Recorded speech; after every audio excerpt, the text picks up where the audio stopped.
उत्तर प्रदेश में जौनपुर के डेहरी गांव में एक बोर्ड लगा है। इस बोर्ड पर एक नाम लिखा है। नाम है नौशाद अहमद दुबे। इस बोर्ड में हिंदू राष्ट्र के सवाल का जवाब छिपा है। माता वैष्णो देवी मंदिर के पास बने एक मेडिकल कॉलेज के पास भी हिंदू राष्ट्र पर एक सवाल है। उत्तराखंड के कोटद्वार में एक भीड़ के आगे हिंदू राष्ट्र का जवाब सीना तान कर खड़ा है।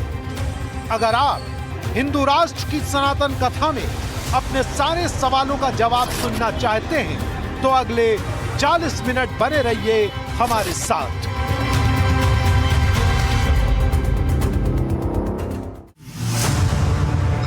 हिंदू राष्ट्र। हिंदू कौन है? राष्ट्र क्या है? हिंदू राष्ट्र क्यों चाहिए? हिंदू राष्ट्र का स्वरूप क्या होगा?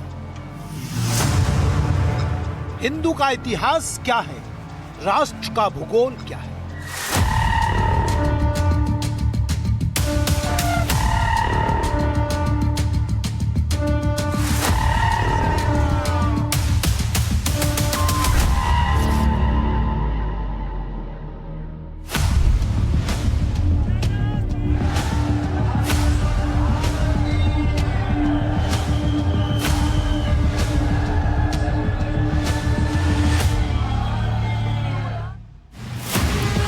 भारत भूमि में इतिहास से वर्तमान तक हिंदू राष्ट्र के कई संस्करण हैं। गांधीवादी व सेकुलर राजनीति वैष्णव जन और राम राज्य पर जोर देती है।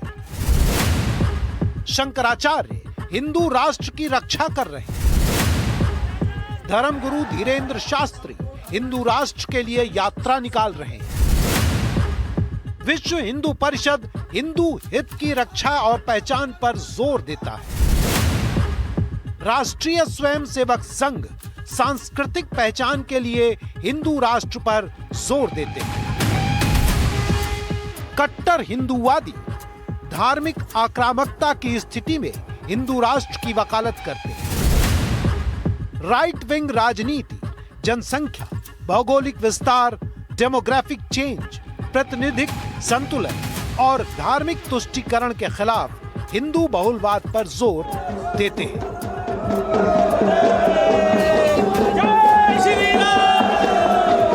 बटेंगे तो कटेंगे। एक है तो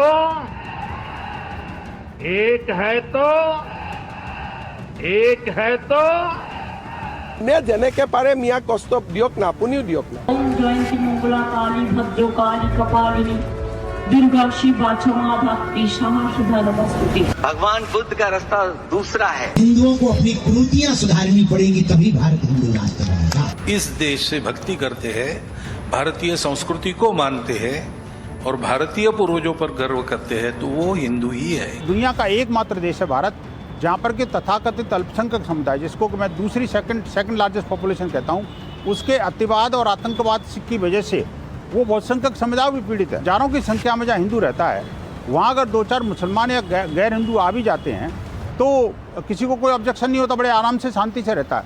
लेकिन उसको उलट अगर मुस्लिम बाहुल्य क्षेत्र में कोई हिंदू रहता है तो वो ज़्यादा दिन टिक नहीं पाता, उसको भागना पड़ता है।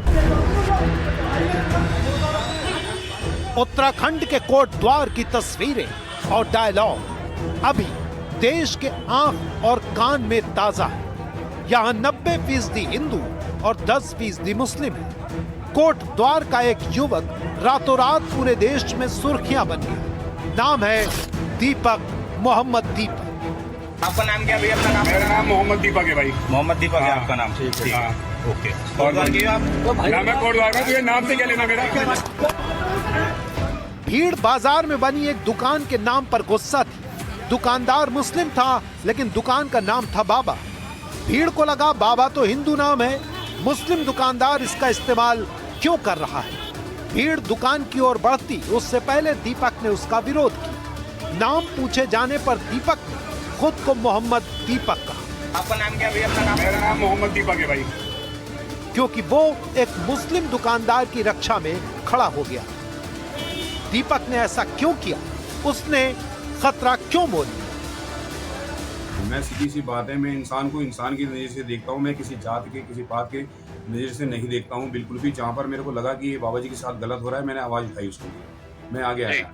और मेरे को बहुत अच्छा लगा, क्योंकि अगर मैं आवाज़ नहीं उठाता तो मैं ये सोचता कि मैं इंसान ही नहीं हूँ, मैं अपनी ज़मीर को नहीं मार सकता ऐसे, क्योंकि मैंने आगे ऊपर अपना भगवान को जवाब देना है। उन्होंने एक पोस्ट डाली थी देहरादून से कि हम इंस्टाग्राम पे अपलोड करी थी कि हम कुछ लोग जाएंगे और मोहम्मद दीपक को हम उसकी औकात दिखाएंगे, उसको बताएंगे कि हम लोग क्या है, बजरंग दल क्या है। जिनके साथ दीपक का विरोध हुआ वो खुद को बजरंग दल कह रहे हैं। बजरंग दल का दावा है कि वो हिंदू हित की रक्षा करता है। अब सवाल ये है कि दीपक क्या है, क्योंकि वो मुस्लिम के लिए हिंदूवादी संगठन से भिड़ गए हैं, उस मुस्लिम के लिए जिसकी दुकान का नाम हिंदू है। एक नैरेटिव के मुताबिक दुकानदार तो नाम ज़ात की टेम्पलेट पर दोषी, तो दीपक कैसे हिंदू है? वो छिपे मुस्लिम है, वो लिबरल हैं, या उनका फॉर्मूला ही हिंदू पहचान वाले राष्ट्र के भविष्य का रास्ता है? क्योंकि अब हिंदू हित की रक्षा में एक बड़ा आंदोलन खड़ा किया जा रहा है, जिसमें मांग है कि हिंदू धार्मिक स्थल पर गैर हिंदू ना आए। कि गैर हिंदुओं पर प्रतिबंध की जो बात हमने कही है, वो तीर्थ स्थलों, पूजा के स्थलों, हमारे मंदिरों और ऐसे पावन पवित्र स्थान जो कि आराधना के केंद्र हैं, जो आस्था के केंद्र हैं, वहाँ पर हमने अनास्थावान लोगों के प्रवेश पर प्रतिबंध की बात की है। देखिए, मंदिर कोई पर्यटक स्थल नहीं है, मंदिर कोई घूमने की जगह नहीं है, मंदिर कोई सिर्फ रील बनाने की जगह नहीं है। वो तो आस्था, विश्वास और आध्यात्मिक परंपरा का द्योतक है। उसके पीछे भी एक बड़ा कारण है। अनादिकाल से परंपरा चली आई है, लेकिन हमने कभी रोका नहीं। अभी रोकने की आवश्यकता क्यों पड़ती है?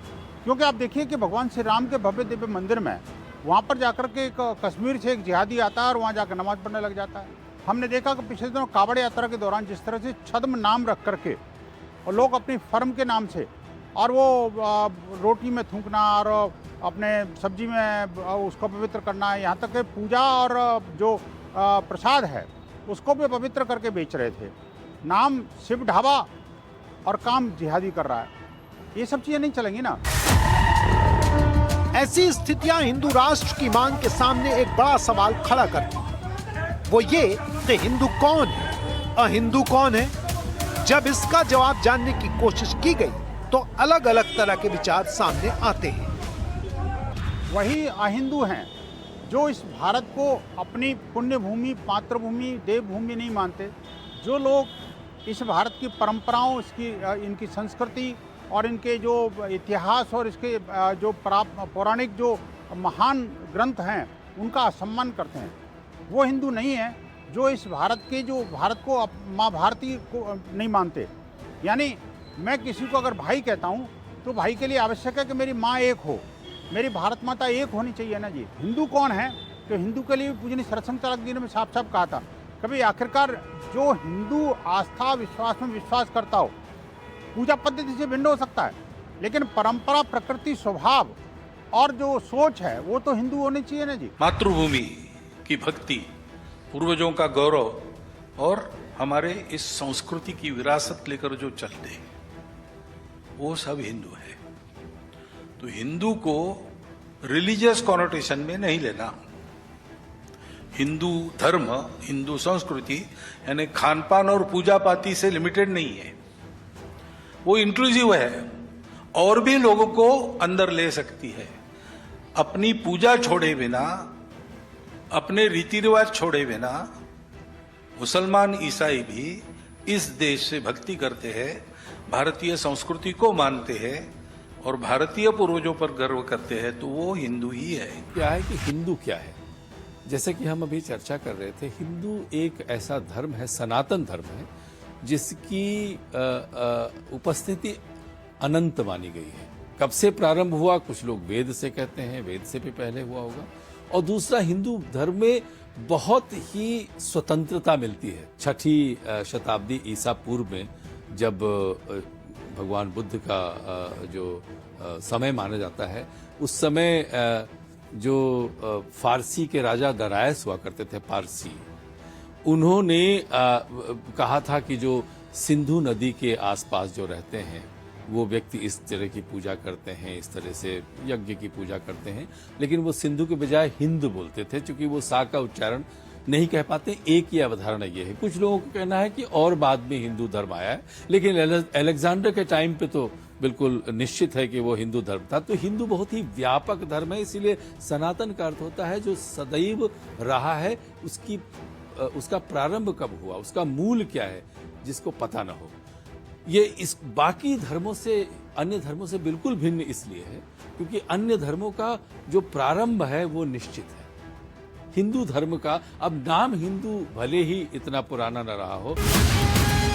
हिंदू शब्द नया हो सकता है, लेकिन हिंदू शब्द के साथ जिस अर्थ का जुड़ाव है वो सनातन है। ऐसे में सवाल उठता है कि हिंदू और सनातन एक हैं या अलग अलग हैं, और अगर सब एक हैं तो सनातन को हिंदू क्यों कहा गया?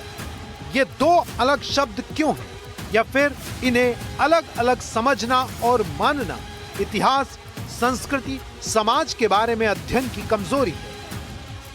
अलेक्जेंडर के इन्वेजर के समय से उन्होंने जो ईरानियंस थे उन्होंने सिंधु को हिंदू कहा, और जो उनके संपर्क में आए ग्रीक अलेक्जेंडर की सेना के साथ में, उन्होंने चूंकि वो हा का उच्चारण आ या इया की तरह से करते थे, तो उन्होंने हिंदू को इंदु, इंडिया, इंडस इस तरह से कहना शुरू किया। तो एक ही हमारी पहचान है। सिंधु नदी की सीमा ने हमें अलग अलग तरह से पहचान दी, और मुख्यतः ऐसा हम कहें कि हम एक ही दर्पण में उभरे हुए अलग अलग प्रतिबिंब हैं जो हमारे ही प्रतिबिंब हैं, किंतु मूलतः हम सनातन ही हैं। धर्म हमारा सनातन है। 6th सेंचुरी BC के आसपास ग्रीस से लेकर के चाइना तक जो जहाँ भी प्राचीन संस्कृतियाँ रही हैं, सब जगह पर वैचारिक क्रांति हुई, और उन सब का आपस में एक संबंध भी बहुत जल्दी स्थापित हो गया। भारत की बात करें तो भारत में 6th सेंचुरी में 2 नए धर्म सामने आए, बौद्ध धर्म और जैन धर्म, किंतु इन दोनों धर्मों ने अपने आप को सनातन से ही जोड़ कर रखा। यहाँ तक कि भगवान बुद्ध ने उनके उपदेशों का संकलन है सुत्त पिटक में खुद्दक निकाय एक उसका हिस्सा है, जिसमें वो कहते हैं, अपने धर्म को की व्याख्या करते हैं, एस धम्मो सनातनः, अर्थात जो मेरा धर्म है, ये धर्म जिसकी मैं शिक्षा दे रहा हूँ वो सनातन धर्म है। तो भगवान बुद्ध ने भी अपने आप को सनातन धर्म से जोड़ा है। इसी प्रकार जैन धर्म ने भी अपने आप को सनातन धर्म से जोड़ा है।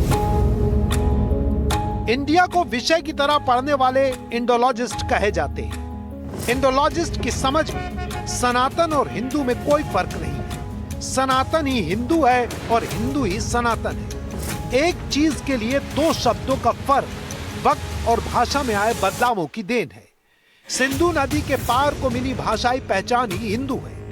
धर्म तो सनातन है। हिंदू को एक भौगोलिक मार्कर भी कहा जा सकता है, जो एक खास भौगोलिक क्षेत्र में रहने वाली आबादी को कहते हैं, जो कि हिंद महासागर से हिंदुकुश पर्वत के बीच फैला हिस्सा माना जाता है। हिंदू राष्ट्र की पहचान में जिस बृहत्तर भारत के नक्शे को प्रस्तुत किया जाता है, उससे कुछ देश निकाल दें तो वो हिस्सा यही है, जो कि राष्ट्रीय स्वयंसेवक संघ के सांस्कृतिक राष्ट्रवाद में भी मिलता है।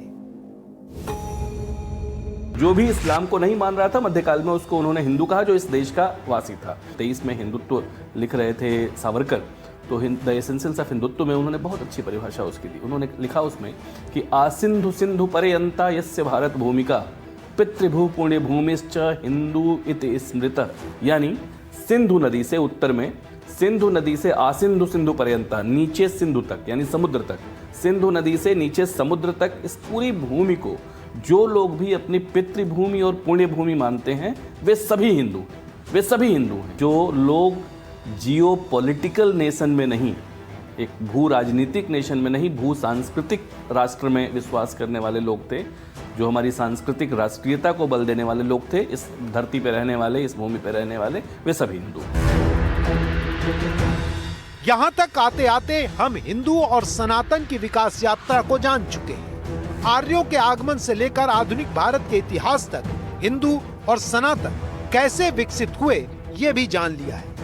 यहाँ पर हमें हिंदू की वो परिभाषा भी जान लेनी चाहिए जो वर्ष 1966 और वर्ष 1996 में सुप्रीम कोर्ट ने दी है। शास्त्री यज्ञ पुरुष जी एवं अन्य बना मूलदास रुद्रदास वैश्य एवं अन्य केस में जब स्वामी नारायण संप्रदाय ने यह सवाल किया कि वो हिंदू हैं या नहीं, तो सुप्रीम कोर्ट ने कहा कि हिंदू धर्म की परिभाषा करना लगभग असंभव है। हिंदू धर्म का कोई एक पैगंबर, एक किताब, एक पूजा पद्धति, एक डॉगमा नहीं है। ये एक व्यापक सांस्कृतिक जीवन पद्धति मानी जा सकती है। हिंदू धर्म अत्यंत समावेशी परंपरा है जिसमें ईश्वरवादी और निरीश्वरवादी शामिल है। कोई मत पंथ जैसे आर्य समाजी, सिख, जैन, बौद्ध व्यापक हिंदू धर्म के सांस्कृतिक दायरे में माने जा सकते हैं। इसके करीब 30 साल बाद सुप्रीम कोर्ट ने रमेश यशवंत प्रभु के केस में कहा कि हिंदुइज्म या हिंदुत्व भारत में लोगों के जीवन जीने की शैली है। अगर हम हिंदुत्व की बात करते हैं तो हम वास्तव में उस एकता की बात करते हैं जो केवल इस राजनीतिक क्षेत्र में रहने वाले लोग नहीं, इसके बाहर भी बहुत सारे ऐसे लोग जो उस चेतना से, जो उस सांस्कृतिक राष्ट्रीयता से अपने को जुड़ा महसूस करते हैं, वहाँ तक उसका प्रसार होता हुआ दिखाई देता है। और जब हम जम्मू में माँ वैष्णो देवी के यहाँ खड़े हों, सुदूर पश्चिम में माँ मुंबा देवी के पास खड़े हों, मध्य में आके माँ दंतेश्वरी के यहाँ छत्तीसगढ़ में हों, या सुदूर उत्तर पूर्व में माँ कामाख्या देवी के यहाँ खड़े हों, बाहर चले जाएं यहाँ से, अब जो हमारा राजनीतिक क्षेत्र नहीं है, बांग्लादेश चले जाएं, वहाँ माँ ढाकेश्वरी के दरबार में हों, पाकिस्तान चले जाएं, वहाँ माँ हिंगलाज भवानी के दरबार में हों, तो ये जो पूरी वैचारिकी बनती है वो हमें एक करती है। वो सांस्कृतिक राष्ट्रीयता जो हमारी है, जो हमारे अंदर एक एकत्व का संचार करती है, एकम सद्विप्रा बहुधा बदंती की बात करती है कि हम एक हैं, मूलतः हमारे रूप भिन्न भिन्न हैं। बार बार ये कहा जाता है विविधता में एकता।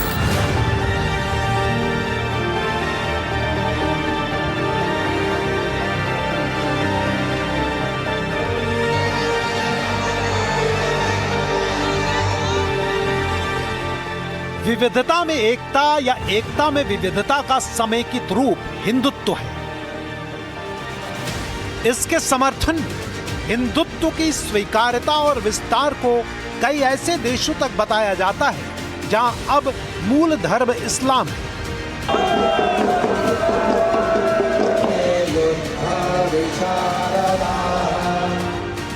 फिर भी वहां पर हिंदू धर्म और उसके लक्षणों की स्वीकार्यता बिना किसी पूर्वाग्रह के देखी जा सकती है। आज भी आप चले जाइए कहीं भी, आप पूरे south and south east Asia के किसी भी देश में चले जाइए, आपको हमारे अध्यात्म, हमारे धर्म, हमारे दर्शन के जो चिन्ह हैं वो आज भी दिखाई देंगे। आज भी जो थाईलैंड का राजा है वो अपने को अपनी लीनिएज भगवान विष्णु से जोड़ता है। जो कोरिया की पहली महिला हैं, फर्स्ट लेडी हैं, वो कहती हैं कि हम लोग राम के वंशज हैं।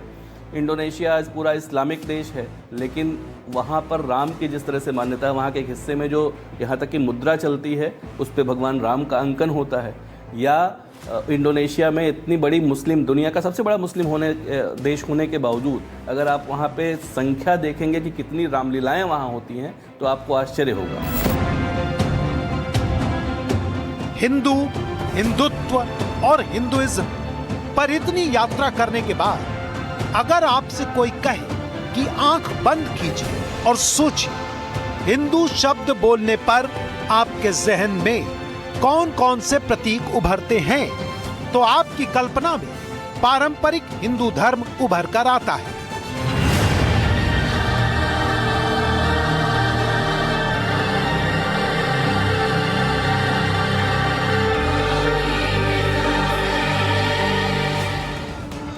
ये एक सामान्यीकरण है, किसी का अनुभव इससे अलग हो सकता है, लेकिन हमारे सामान्य जीवन में जो सामाजिक राजनीतिक स्थितियां हैं, उनमें भी हिंदू को धर्म और संस्कृति से पहचानना आसान होता है।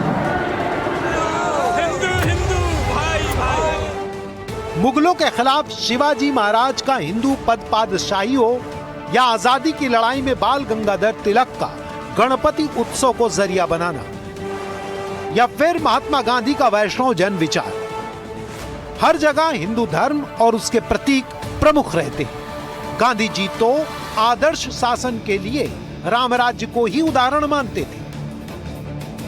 सह अस्तित्व के लिए अहिंसा को इसीलिए आवश्यक माना। शायद इसी कारण वो सत्याग्रह, असहयोग और सविनय अवज्ञा जैसे टूल का इस्तेमाल कर पूरे देश को अपने साथ जोड़ने में सफल रहे। देखिए, ये तो सर्वविदित है कि गांधी जी स्वयं को हिंदू मानते थे। सनातनी हिंदू, आपने ठीक कहा, को एक प्रकार से देखा जाए बहुत ही व्यावहारिक सनातनी हिंदू थे, जो हिंदू धर्म के मूल तत्व जिसको वो उस रूप में देखते थे।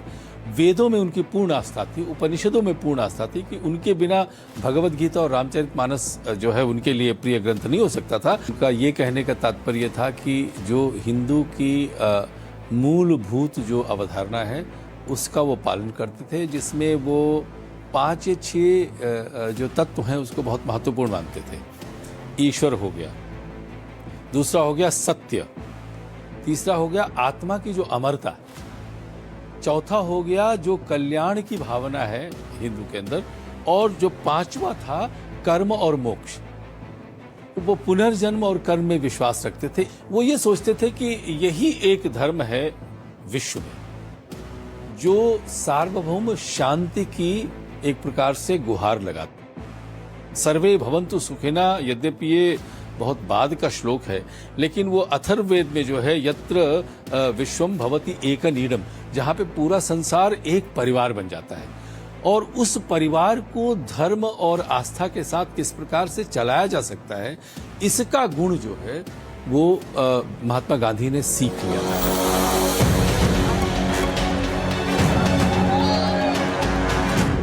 एकता में विविधता वाले देश में आदर्श स्थितियों में अपवाद भी मिलते हैं। कुछ लोगों का दावा है कि केवल अपवाद ही मिलते हैं, आदर्श तो कहीं है ही नहीं। गांधी के समय में भी नहीं था, और अब जबकि हिंदू राष्ट्र की मांग सड़कों पर उतरकर की जा रही है, तब तो बिल्कुल नहीं।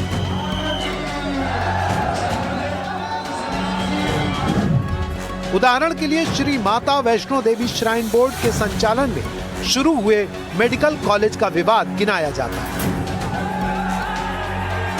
मेडिकल की पढ़ाई के लिए 50 छात्र चुने गए। दावा है कि 50 में से 42 मुस्लिम थे। आरोप है कि धार्मिक हिंदू संस्था में इतनी बड़ी संख्या में मुस्लिम छात्रों के सिलेक्शन पर सामाजिक असंतोष हो गया। कहा गया, हिंदू धर्म के पैसे से मुस्लिमों की शिक्षा में खर्च क्यों किया जाए। माता वैष्णो देवी श्राइन बोर्ड है, उन्होंने जो मेडिकल कॉलेज ऑफ एक्सीलेंस खोला था, जिसमें एडमिशन में मेजॉरिटी बच्चे, लगभग आउट ऑफ 50 सीट्स 41 जो बच्चे थे, स्टूडेंट्स थे, वो एक धर्म विशेष से थे, जिनकी पूजा पद्धति अपनी है, जिनकी जीवन शैली अपनी है, जिनका खान पान अपना है, और वहाँ पे उनकी पूजा पद्धति, उनकी जीवन शैली, उनका खान पान क्लेश पैदा कर सकता था। इसलिए जम्मू कश्मीर के आम जनमानस ने इस बात पर विवाद उठाया। भारतीय जनता पार्टी ने भी आम जनमानस की एस्पायरेशन को, आम जनमानस की अपेक्षाओं का आदर किया, और उस अपेक्षा को, उस इच्छा को, उस आम जनमानस की भावना को एप्रोप्रिएट प्लेटफॉर्म तक पहुंचाया। फिर मेडिकल काउंसिल ऑफ इंडिया ने शॉर्टकमिंग्स देखी इस कॉलेज में, उन शॉर्टकमिंग्स पे उन्होंने लेटर ऑफ परमिशन को विड्रॉ किया है। सवाल कम्युनल बातों की नहीं है, सवाल आस्था का है, सवाल श्रद्धा का है, सवाल निष्ठा का है। यदि लोगों को श्रद्धा किसी स्थान पे है, वहाँ की देवी पे है, तो क्या उस श्रद्धा का कोई स्थान नहीं है? कोई भी सुविधा देना जनमानस को, ये सरकार का काम होता है, ये किसी धर्म विशेष का काम नहीं होता है। धर्म विशेष के पैसे को वहाँ पे नहीं लगाना चाहिए, वरना जो धार्मिक संस्थान है उनकी सैंक्टिटी, उनकी गरिमा, उनकी मर्यादा तो तार तार हो जाएगी। फिर जो 2 राउंड की काउंसलिंग में ये मेडिकल कॉलेज नहीं आया था, ये 3rd राउंड में आया। उस वक्त तक हमारे बच्चे जो थे, जो इधर आना चाहते थे, वो कहीं दूसरी जगह जा चुके थे। तो मैं तो ये कहूँगा कि जो बच्चे 50 बच्चे जहाँ से निकले हैं, उनको तो बहुत फायदा हुआ, और नहीं उनके तो फीस बच गई है, अदरवाइज उनको फीस देनी थी। How many students they are admitting in Islamia college or science and technology, and how many students they are inducted in Islamic University in Kashmir, which is being funded through the state budget. Hindu religious institution अगर एक educational institution setup करता है तो उसकी religious identity जो article 25 में guaranteed right है, right to freedom of religion and also which includes protection of your religious identity, उसमें अगर 80-90% बच्चे उसी समाज के नहीं होंगे जिस समाज के रिलीजियस इंस्टीट्यूशन के द्वारा उस एजुकेशनल इंस्टीट्यूशन का स्थापन हुआ है, तो किस तरीके से व्यवस्था सही रह पाएगी। एक अनफॉर्चुनेट सिचुएशन है कि जहाँ पे हिंदू रिलीजियस इंस्टीट्यूशन का सेलेक्टिव स्टेट कंट्रोल होने के कारण इन इंस्टीट्यूशंस को सेक्युलर प्रिंसिपल्स पे चलाने का प्रयास किया जाता है कि ऐसी परिस्थिति बनती है। उमर अब्दुल्ला जानते हैं कि ये हिंदू रिलीजियस इंस्टीट्यूशन द्वारा स्थापित एक एजुकेशनल इंस्टीट्यूशन है। उमर अब्दुल्ला ये भी जानते हैं कि हिंदू समाज को भारत में माइनॉरिटी स्टेटस कहीं हासिल नहीं है, इसीलिए माइनॉरिटी प्रोटेक्शन के चलते उस तरीके की रिजर्वेशन इस कॉलेज में इंट्रोड्यूस नहीं की गई थी। लेकिन आर्टिकल 25 और 26 की अगर आप कलेक्टिव रीडिंग करें तो आप कानून में संशोधन करके जो 1999 का कानून जम्मू कश्मीर असेंबली का है उसके माध्यम से ये सुनिश्चित कर सकते थे कि मेजॉरिटी कैरेक्टर इस इंस्टीट्यूशन में हिंदुओं का रहता। तो नेशनल कॉन्फ्रेंस द्वारा बनाया गया वो कानून इन फोर्स था, जिसके कारण इस हिंदू एजुकेशनल इंस्टीट्यूशन की सैंक्टिटी या रिलीजियस आइडेंटिटी वैसे प्रोटेक्ट नहीं हुई। माता वैष्णो देवी श्राइन द्वारा स्थापित एक एजुकेशनल इंस्टीट्यूशन एक सेक्युलर इंस्टीट्यूशन नहीं, एक रिलीजियस इंस्टीट्यूशन है, और रिलीजियस इंस्टीट्यूशन में आप सेक्युलर आर्ग्यूमेंट्स को इंट्रोड्यूस करके एक रिलीजियस इंस्टीट्यूशन की सैंक्टिटी को अंडरमाइन नहीं कर सकते, और ऐसा करने का हक आर्टिकल 25 और 26 हिंदू कम्युनिटी को भी देता है।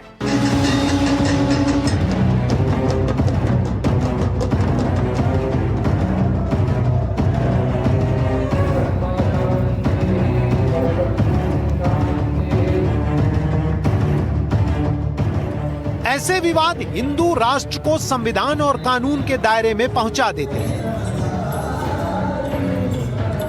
सवाल पूछा जाता है कि जब भारत संविधान से चलता है तो क्या संविधान और कानून में हिंदू राष्ट्र की गुंजाइश है? ये सवाल लेकर हमारी टीम भारत की संसद पहुंची और सांसदों की राय जाननी चाहिए। यीशु मसीह की बात करें तो 2000 ईस्वी जो चल रहा है उसको कहते हैं। यदि मुस्लिम काल को कहें तो उनका भी कार्यकाल सबका सीमित, लेकिन हम जब सनातन है आदि काल से व्याप्त है तो ये हमारी जीवन पद्धति है। हिंदुत्व यानी जीवन पद्धति है और उससे किसी भी प्रकार का कोई समझौता नहीं हो सकता। उसी के अनुसार हमारा देश बढ़ेगा। ये हिंदुइज्म नहीं है, अलग है। Hinduism means it is inclusive of all. ये हिंदू नहीं है, हिंदुइज्म नहीं है, प्योरली कम्युनल पॉलिटिक्स। जो इस देश के हिंदुस्तान के रहने वाले सम्मानित अपने धर्म में यकीन रखने वाले लोग हैं, किसी को कोई परेशानी है उससे? देश संविधान से चलेगा, सेक्युलर से चलेगा। किसी को अगर जिसका जो भी धर्म है उनका व्यक्तिगत मामला है, अपने व्यक्तिगत अपने परिवार में अपने हिसाब से वो कर सकते हैं। तो जोर करने से नफरत नहीं बढ़ती। नफरत बढ़ती है जब हिंदू को मुसलमान से, मुसलमान को हिंदू से, ईसाई सिख को आपस में लड़ाने से, आपस में लड़ाने से, टारगेट करने से नफरत बढ़ती है। जो अपने आध्यात्मिक ज्ञान और चेतना को बेहतर बनाने का एक व्यवस्था है। अब लोग खाली दिखावे के लिए मंदिरों में जाते हैं, इसलिए मैं कहता हूँ दिखावा छोड़ करके हम इस ओर ध्यान को केंद्रित करें। हमारे ऋग को पढ़ें, अपने वेदों में जाकर देखें, अपने उपनिषद को देखें। आत्मा का, अंतरात्मा और आत्मा का मिलन कहीं न कहीं हिंदुत्व की ओर ले जाता है, जिससे लोग आज भाग रहे हैं। हिंदू नाम नहीं, संस्कार है, धर्म नहीं, संस्कार है। एक श्रेष्ठ जीवन जीने का प्रवाह का नाम हिंदू है। धर्म में यकीन नहीं रखता, न हिंदू न मैं सिख में, न मुसलमान में, ईसाई में। मेरा धर्म मानवता है, और जब भी धर्म का खाना आता है तो मैं लिखता हूँ नॉट एप्लीकेबल।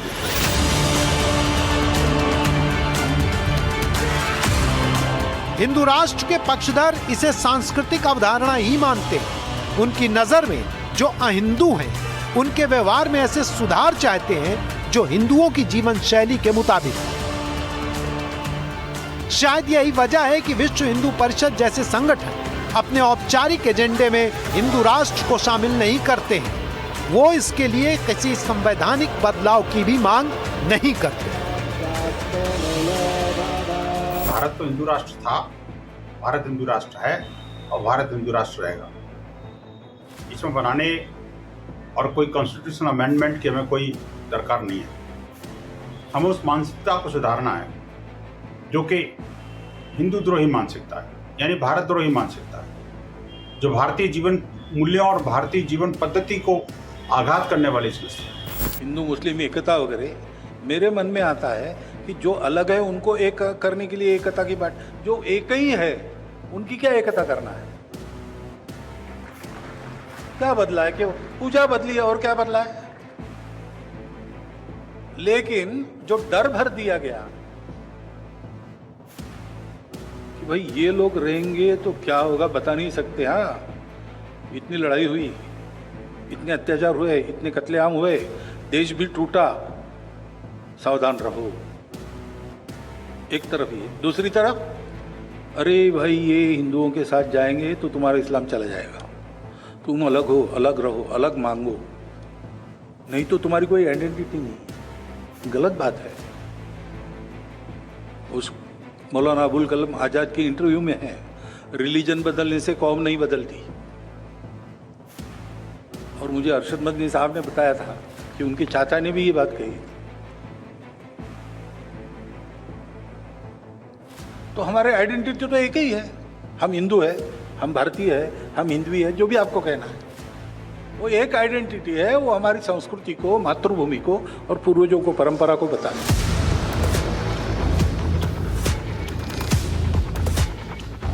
अब अगर देश के संविधान और कानून में हिंदू राष्ट्र जैसे बदलाव नहीं होंगे तो फिर हिंदू राष्ट्र की मांग क्यों होती है और फिर इसका डर क्यों दिखाया जाता है?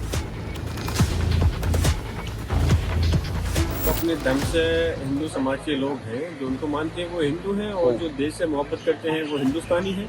और जिस तरह से उत्तराखंड में एक मिसाल पेश की गई हमारे भाई मोहम्मद दीपक ने, असल में वो इस देश के हीरो हैं और वही असल मायने में वो हिंदू हैं जो कि किसी के दूसरे को नुकसान नहीं पहुंचाना चाहते। तो हिंदू राष्ट्र की बात कर करके देश को माहौल ख़राब करना चाहते हैं, उनको देश का इतिहास का, देश का आने वाला वक्त कभी माफ नहीं करते। हिंदू की बात कर रहा है या मुस्लिम की बात कर रहा है वो चीज़ गलत नहीं है, लेकिन जो भड़काने की बात कर रहा है, मुसलमानों को नुकसान पहुंचाने की बात कर रहा है, सिर्फ अपने धर्म के लिए एक राष्ट्र को हिंदू राष्ट्र बनाने की बात कर रहा है, वो चीज़ गलत है। मीडिया का काम है कि हिंदू कौन है, मुसलमान कौन है, सिख कौन है, ईसाई कौन है, ये सवाल मीडिया का सवाल है, ये सेमिनार में बहस का सवाल है। मुझे लगता है आपको इसके लिए धार्मिक लोगों के साथ जाना चाहिए। मैं राजनीतिक व्यक्ति हूँ, मुझसे राजनीतिक सवाल पूछिए। इस देश में रहने वाले सभी हिंदू सभ्यता को मानने वाले लोग हैं, सभी हिंदू हैं, क्या है इसमें? ये भी कोई बड़ा सवाल है।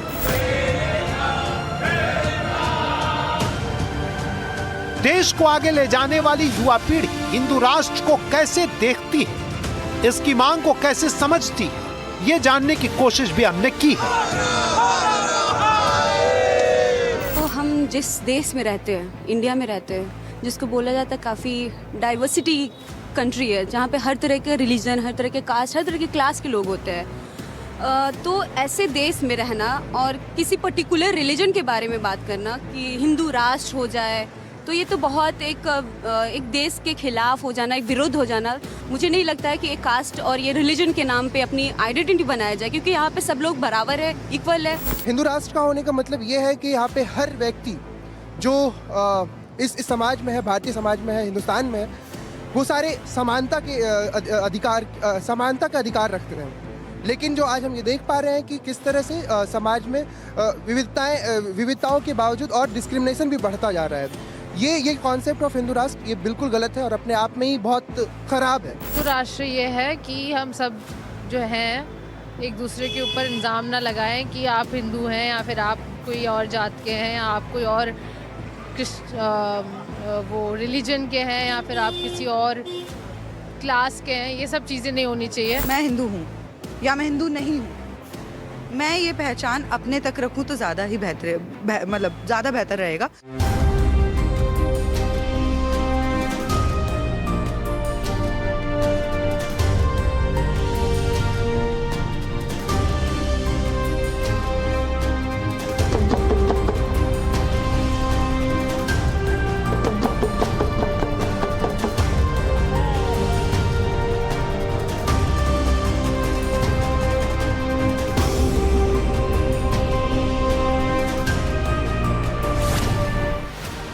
हिंदू और हिंदू राष्ट्र के सवाल की तलाश करते हमारी टीम शहर, संसद और विश्वविद्यालय से होते हुए यूपी के जौनपुर में डेहरी गांव पहुंच गए। हमारे दिमाग में यह सवाल चल रहा था कि हिंदू और हिंदू राष्ट्र को धर्म के चश्मे से देखें, संस्कृति के चश्मे से देखें, भौगोलिक पहचान की नजर से देखें, गांधी के आंदोलन में देखें, गोलवलकर की किताब में देखें या फिर राजनीतिक मुद्दे की तरह देखें। जितने मुंह उतने जवाब, उतने विचार। तभी हमारी टीम एक बोर्ड देखकर ठिठक गई, लाल बहादुर दुबे मार्ग, डेहरी। और इसके नीचे जो लिखा है उसे पढ़कर शायद कोई भी चौंक जाएगा। नौशाद अहमद दुबे, जिला चेयरमैन विशाल भारत संस्थान जौनपुर। बोर्ड में लिखी इबारत को खोजते हुए हमारी टीम गांव के एक घर में पहुंची तो घर के अहाते में कई गायें बंधी थी और एक सज्जन उनको घूम घूम कर सहला रहे थे।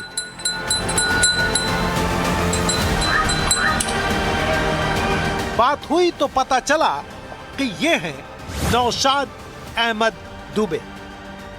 नाम के पहले दो हिस्से इस्लामी और सरनेम हिंदू, उसमें भी ब्राह्मण। हमारा तो ये मानना है कि हम भारत के रहने वाले हैं, हमारा नाम भी भारतीय होना चाहिए। टाइटल तो हमारा भारतीय ही है, हमारा नाम भी भारतीय होना चाहिए। जैसा कि और जगहों पे होता है, जैसे इंडोनेशिया में है, इंडोनेशिया में रहने वाले लोग भले वो धर्म इस्लाम के रूप में मानते हो, लेकिन उनका जो नाम होता है वो उनकी भाषा के अनुरूप होता है। हमारे भी नाम हमारी भाषा के अनुरूप होने चाहिए। गांव में जो बोर्ड देखकर हम यहां तक पहुंचे उसमें लिखा लाल बहादुर दुबे नाम नौशाद अहमद दुबे के पुरखों का है। मेरा ये मानना है कि यहाँ पे रहने वाले जो भी लोग हैं, चाहे वो ईसाई हो, चाहे वो सिख हो, कोई भी बाहर से आके यहाँ नहीं है। और उसी तरीके से मुसलमानों के भी पूर्वज ज़्यादातर क्या 99.99% यहीं के मूल थे और उन्होंने अपने धर्म बदले हैं। बाहर से कोई नहीं आया। बाहर से जो लोग भी आए, जैसे अरबों के रूप में आए, उन्हें अफगानियों ने भगा दिया। अफगानियों के रूप में आए, उन्हें मुगलों ने भगा दिया। और मुगल यहीं पे रच बस के अपने आप को खत्म कर लिए। हमारे पूर्वज 7 पीढ़ियों पहले लाल बहादुर जी थे, लाल बहादुर दुबे, जो इस गांव में आके मुसलमान होने के बाद इस गांव में आए हैं और इस गांव में आके उन्होंने जमीन खरीद के यहाँ पे अपना गांव में रहना शुरू किया। शेख ब्राह्मण से कन्वर्ट हैं, इसलिए हम लगा रहे हैं और भारतीय परंपरा है। नौशाद अहमद दुबे से भी हमारी टीम ने हिंदू राष्ट्र वाला सवाल पूछा। हमारा देश तो हिंदू राष्ट्र ऑलरेडी है, उसको परिकल्पना या कल्पना के हर जगह के लोग अपनी कौमियत, मतलब राष्ट्र माने कौम, तो अपनी कौमियत के अनुरूप ही वो जीते मरते हैं। मतलब अभी हम सऊदिया में चले जाए तो वहाँ पे अरब राष्ट्र की परिकल्पना है, तो हमारे यहाँ अगर वो कल्पना है तो गलत थोड़ी है, उसको गलत नहीं कहा जा सकता। किसी भी रूप में किसी भी जगह उसके राष्ट्रीयता के अनुसार ही उसका वो बनता है, तो गलत कहाँ से हुआ। हम भारतीय मुसलमान हैं, मुसलमान जरूर हैं, लेकिन अभी सऊदिया में जाके वहाँ के राष्ट्रवादियों को उल्टा सीधा बोलेंगे तो खाली मुसलमान होने के नाते तुमको ने हमको मार के या तो लटका दिया जाएगा या मार के भगा दिया जाएगा। तो राष्ट्रीयता तो सबकी होती है, हमारी राष्ट्रीयता भारतीयता है। तो अगर ये कहा जाए, या फिर हिंदू भी राष्ट्रीयता से ही हम जोड़ के देखते हैं, हिंदू राष्ट्र भी कहना गलत नहीं है। डेहरी गांव में नौशाद अहमद दुबे जैसे 40 परिवार हैं। शुरू में उनके दुबे टाइटल लगाने पर काफी विवाद हुआ, धर्म की एंट्री भी करवाई गई, लेकिन फिर स्थितियां धीरे धीरे सामान्य हो गई। हमारे यहाँ आबादी 4,500 के आसपास है और यहाँ क्या नाम है कि करीब 45% के आसपास मुस्लिम लोग हैं, बाकी 40% का नाम है कि SC से हैं, बाकी 20% के आसपास सब लोग हैं। करीब 40-45 लोग, कोई मिश्रा है, कोई दुबे है, कोई तिवारी है, कोई चौबे है, ऐसे ऐसे करके। कुछ बीच में थोड़ा प्रॉब्लम आई थी दुबे तिवारी लगाने से, अब ठीक ठाक है, लोग समझ गए हैं। इससे यही है हमारे हिसाब से कि जो हिंदू मुस्लिम होता है उससे अगर ये लोग हिंदू लोग जान जाएंगे कि हमारे से ही लोग हैं, तो इससे आपस में भाईचारा बना बनेगा। थोड़ा बहुत शुरुआत में दिक्कत जरूर आई, जो दुष्प्रचार हुआ कि इन्होंने धर्म बदल लिया, ये हो गया वो हो गया। जब लोगों ने उस चीज़ को समझा, मेरी भावनाओं को समझा, तो उसका आदर भी करने वाले लोग हैं, उसका विरोध भी करने वाले लोग हैं। तो समरसता लाने का एक माध्यम है कि हम अपने अंदर का भारतीयकरण बाहर लाएं। हमारी भारतीयता दिखनी भी चाहिए। मतलब बीच में दिक्कत आई जी, हम अगर हम हमारा भारत प्रेम है, ठीक है, वो दिखना भी चाहिए। तो किस तरीके से दिखेगा? हर जगह, अब जैसे आप चले जाइए इजराइल में ही चले जाइए, वहाँ के लोगों का जब आप नाम सुनेंगे, जैसे आपने नौशाद नाम सुना तो आपने कहा ये तो मुस्लिम है। तो सिर्फ नाम से कोई मुस्लिम नहीं होता। वहाँ का जो जीव्स है, यहूदी है, वो भी उसी अरबी और फारसी नामों के जरिए ही बुलाया जाता है, क्योंकि वहाँ का वो कल्चर, वहाँ की वो भाषा है। तो हमारे यहाँ की जो भाषा है, हमें अपने नाम उस भाषा में ही रखने चाहिए। नौशाद अहमद दुबे में हिंदू राष्ट्र के सवाल का जवाब खोजा जा सकता है तब जबकि चुनौती संवैधानिक और कानूनी नहीं है, बल्कि फिलहाल केवल सामाजिक और राजनीतिक है।